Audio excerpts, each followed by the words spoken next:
Assalamualaikum warahmatullahi wabarakatuh. Selamat pagi anak-anak ustazah.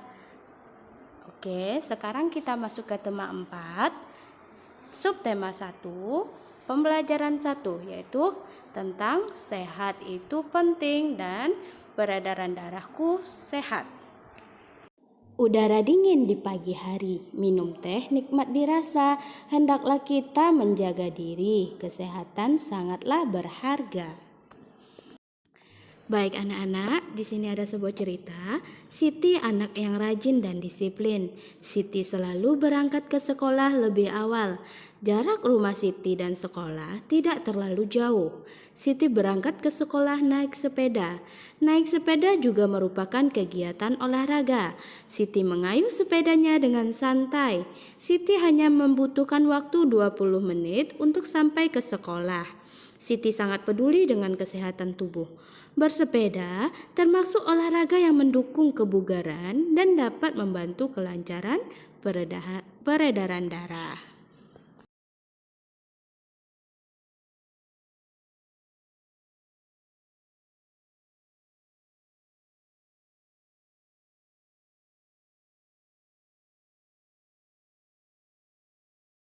Sistem peredaran darah.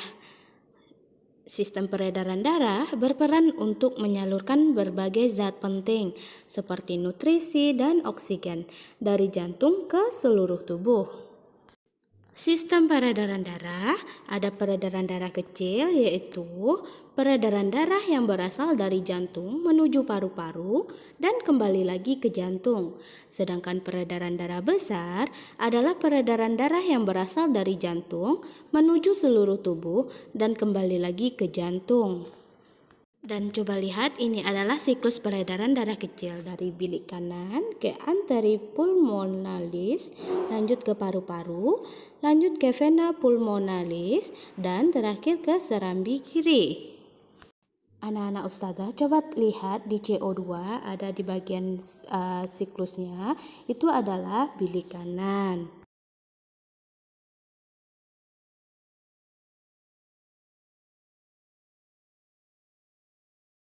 Dan ini adalah siklus peredaran darah besar, itu yang O2-nya, yang bilik kirinya ya anak-anak ustazah. Lihat pada gambar siklusnya semua.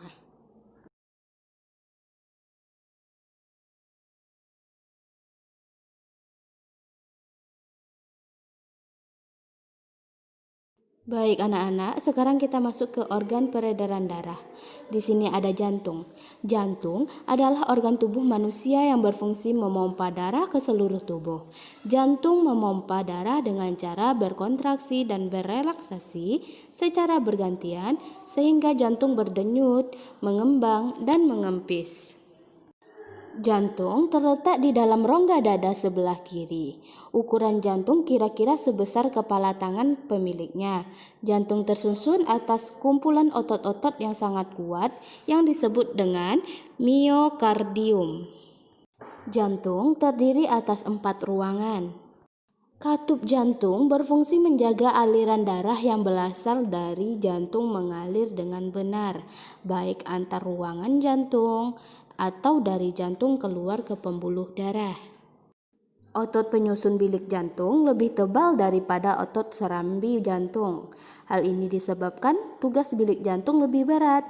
Tugasnya yaitu memompa darah keluar dari jantung ke seluruh bagian tubuh.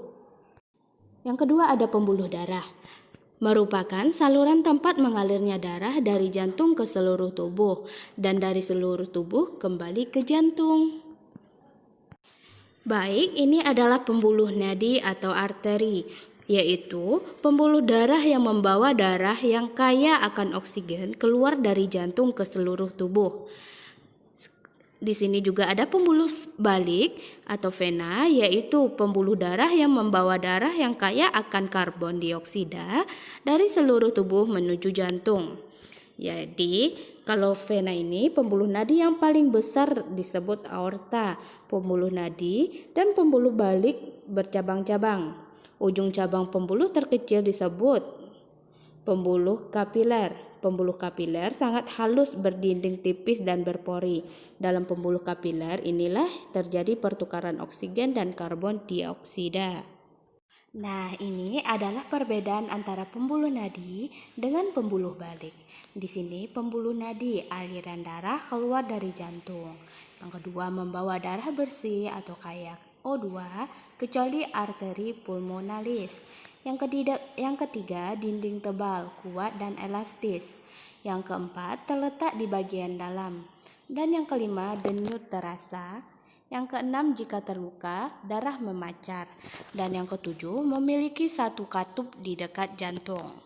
Oke, sekarang kita masuk ke pembuluh balik. Di sini aliran darah menuju jantung. Yang kedua, membawa darah kotor kayak CO2 kecuali vena pulmonalis.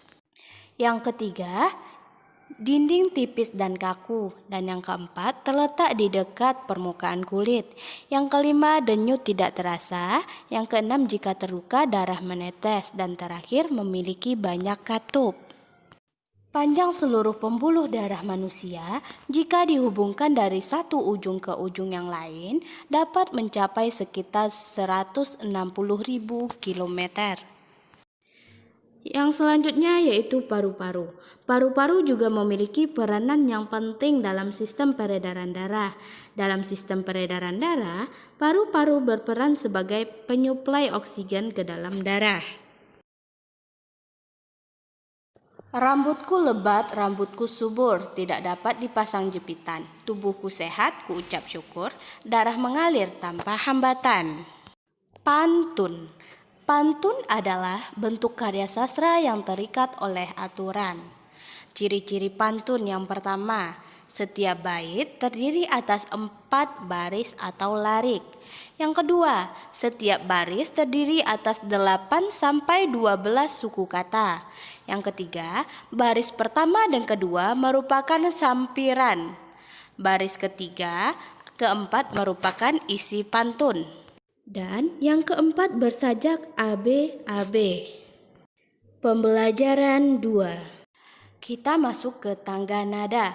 Tangga nada adalah urutan nada yang disusun secara berjenjang. Misalnya, do, re, mi, fa, sol, la, si, do. Nah, Ustazah, sebelumnya kita sudah belajar dan mengetahui tentang tangga nada mayor dan tangga nada minor. Tangga nada mayor adalah tangga nada yang disusun nada-nadanya bersajak 1, 1, setengah, 1, 1, 1, dan setengah.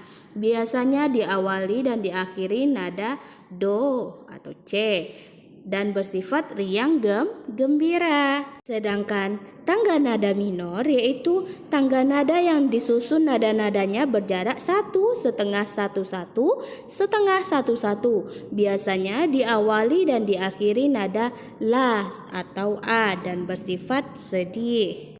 Dan contoh lagu-lagu. Di sini ada contoh lagu dari tangga nada bernada mayor dan minor. Sedangkan mayor yang di sini yang pertama itu contohnya lagu Indonesia Raya. Karena kita semangat ya nak, bergembira, Hari Merdeka, maju tak gentar, Sabang sampai Merauke, Garuda Pancasila. Sedangkan yang tangga nada bernada minor itu ada syukur, gugur bunga, himne guru, Indonesia Pusaka, dan mengheningkan cipta. Sekarang kita masuk ke macam-macam pantun. Pantun ada 3 macam ya nak. Ustazah jelaskan satu persatu. Yang pertama itu ada pantun kanak-kanak, yaitu pantun yang memiliki kaitan dengan masa kanak-kanak. Isi pantun ini menggambarkan masa suka cita maupun duka cita. Contohnya, terbang rendang burung kutilang, hinggap di dahan sambil menoleh. Hatiku senang tidak kepalang, ayahku pulang membawa oleh-oleh. Yang kedua ada pantun muda. Pantun muda yaitu pantun mengenai kehidupan masa muda yang berisi atau bermakna perkenalan, hubungan asmara dan rumah tangga, perasaan atau kasih sayang, iba, iri, dan nasib. Contohnya, hujan turun rintik-rintik, ada gubuk di tepi sawah. Wahai Dinda berwajah cantik, bolehkah Kanda main ke rumah? Dan yang terakhir itu pantun tua, yaitu pantun mengenai orang tua, budaya, agama, dan nasihat. Contohnya, enak bener tinggal di Batu Jajar, segar udaranya, indah dan permai. Anak sekolah rajinlah belajar, agar cita-citanya kelak tercapai. Ke pasar membeli kue bolu, tidak lupa membeli mangga. Jika ingin sehat selalu, rajin-rajinlah berolahraga. Sistem peredaran darah hewan. Di sini ada dua, yaitu peredaran darah terbuka dan tertutup. Peredaran darah terbuka karena darah dan cairan lainnya tidak selalu diedarkan melalui pembuluh darah. Pada saat tertentu, darah meninggalkan pembuluh darah, langsung beredar ke dalam rongga-rongga mulut dan akhirnya kembali ke dalam pembuluh. Dan yang kedua, darah tertutup. Dinamakan sistem peredaran darah tertutup karena darah beredar di dalam pembuluh-pembuluh yang saling berhubung. Nah, anak-anak ustazah, ini contoh sistem peredaran darah terbuka. Contohnya udang, siput, belalang. Kalau peredaran darah tertutup itu katak, cacing tanah, dan burung. Sistem peredaran darah ganda berarti darah dalam tubuh mengaliri tubuh dengan melewati jantung sebanyak 2 kali. Nah, anak-anak ustazah, sekarang kita mencoba memahami organ peredaran darah burung. Ada jantung, berfungsi memompakan darah ke seluruh tubuh. Ada pembuluh darah, berfungsi sebagai tempat mengalirnya darah dari jantung ke seluruh tubuh dan dari seluruh tubuh kembali ke jantung. Dan terakhir paru-paru, berfungsi sebagai penyuplai oksigen ke dalam darah. Pembelajaran 3. Baik anak-anak ustazah, di sini kita masuk tentang pengertian hak, kewajiban, dan tanggung jawab. Hak, sesuatu yang mutlak menjadi milik seseorang dan penggunanya tergantung kepada orang yang bersangkutan. Sedangkan kewajiban, suatu yang harus dilakukan dengan penuh rasa tanggung jawab. Sedangkan tanggung jawab, sikap yang dimiliki seseorang untuk melakukan sesuatu yang menjadi tanggungannya tanpa diperintah orang lain. Manusia tidak bisa hidup sendiri untuk memenuhi kebutuhannya. Manusia pasti membutuhkan orang lain. Secara kodratnya, setiap manusia akan berinteraksi, baik interaksi antar individu, individu dengan kelompok, maupun kelompok dengan kelompok. Interaksi tersebut dinamakan dengan interaksi sosial. Nah, coba anak-anak ustazah perhatikan interaksi antar individu. Nah, ini seorang ibu dengan anaknya. Nah, ini beberapa contoh interaksi antar individu ya anak-anak ustazah. Yang pertama, seorang siswa bertanya kepada gurunya tentang materi pembelajaran. Yang kedua, seorang anak menyapa teman saat bertemu di jalan. Dan yang ketiga, seorang anak menolong temannya yang terjatuh. Tadi interaksi individu.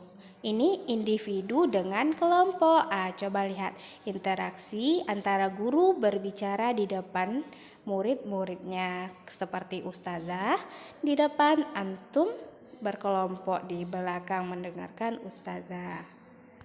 Ini beberapa contohnya juga. Yang pertama, orang berpidato di depan khalayak pada suatu acara. Yang kedua, ketua kelompok dengan anggotanya saat berdiskusi. Dan yang ketiga, seorang ustazah yang berceramah dalam pengajian. Nah, ini contoh interaksi kelompok dengan kelompok. Ini yang ditunjukkan oleh 2 tim sepak bola. Adapun contoh lainnya, ini pertandingan basket antar sekolah. Yang kedua, suatu kelompok melakukan presentasi di depan kelompok lainnya saat pembelajaran di kelas. Yang ketiga, permainan gobak sador. Nah, di sini ada contoh interaksi yang mengarah ke persatuan dan interaksi yang mengarah ke perpecahan. Coba lihat kita dulu yang pertama yang kepersatuan. Itu yang pertama bergotong royong membersihkan lingkungan sekolah. Yang kedua, mengadakan permusyawarahan untuk pelaksanaan pemilihan ketua kelas. Sedangkan interaksi yang mengarah ke perpecahan, saling mengejek teman dan berkelahi dengan teman. Oke, anak-anak ustazah. Upaya yang dilakukan warga masyarakat dalam meningkatkan pembangunan sosial budaya. Yang pertama, mengadakan kegiatan kerja bakti.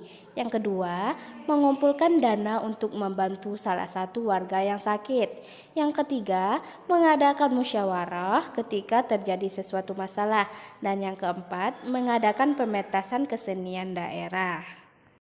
Turun ke payah memetik kangkung, hati senang dibantu si dia. Bergotong royong penduduk sekampung, hasil mufakat hidup bahagia. Merah muda baju si bibi, di tangannya ada bayam seikat. Masalah warga datang bertubi-tubi, berkumpullah untuk mufakat.